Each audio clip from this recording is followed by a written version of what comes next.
길바닥에도 차 위에도 수북이 쌓인 노란 가루를 보신 적 있나요? 이 가루는 송화가루, 쉽게 말해 소나무의 꽃가루입니다. 우리나라 산림 면적의 약 4분의 1이 소나무인 만큼 매년 이 시기마다 송화가루가 수북이 쌓이고 있는 겁니다. 소나무, 참나무, 삼나무 같은 수목류들은 작고 가벼운 꽃가루를 대량으로 만들어 바람에 날리는데 얼마나 많은 양이냐면 이런 느낌? 특히 송화가루는 바람에 날리는 꽃가루 중에선 입자가 크고 눈에 잘 띄어서 쌓였을 때 여러모로 불편을 주죠. 게다가 알레르기성 질환을 가진 사람들은 눈에도 확 띄는 송화가루에 더 예민해질 수밖에 없습니다. 그런데 사실 송화가루는 알레르기를 심하게 유발하지는 않는다고 합니다.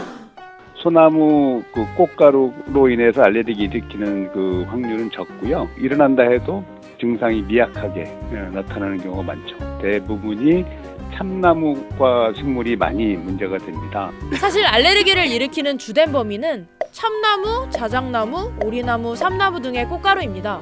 아무래도 노란 가루가 눈에 띄는 편이라서 송화가루가 알레르기의 주범이라는 오해가 생기게 된 거죠. 그렇다고 안심할 수는 없습니다.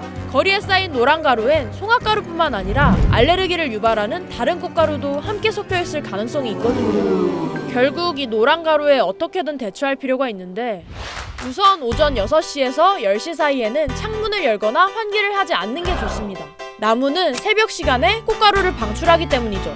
그리고 코가 막히고 재채기가 나오는 등 알레르기가 의심된다면 병원을 찾아가세요. 알레르기 치료를 위해선 원인을 빨리 확인하는 게 중요합니다. 꽃가루 알레르기를 진단받은 사람은 기상청이나 대한소아 알레르기 호흡기학회에서 운영하는 홈페이지에서 꽃가루 예보도 확인할 수 있으니 참고하세요. 그리고 알레르기가 아니더라도 송화가루가 피부에 자주 노출되면 사람에 따라 염증이 생길 수 있으니 잘 씻는 것도 중요합니다. 여러모로 봄에 민폐를 끼치는 꽃가루 모두 적절하게 대처해 꽃가루 걱정만큼은 없는 5월이 되길. 다른 걱정거리도 많으니까요.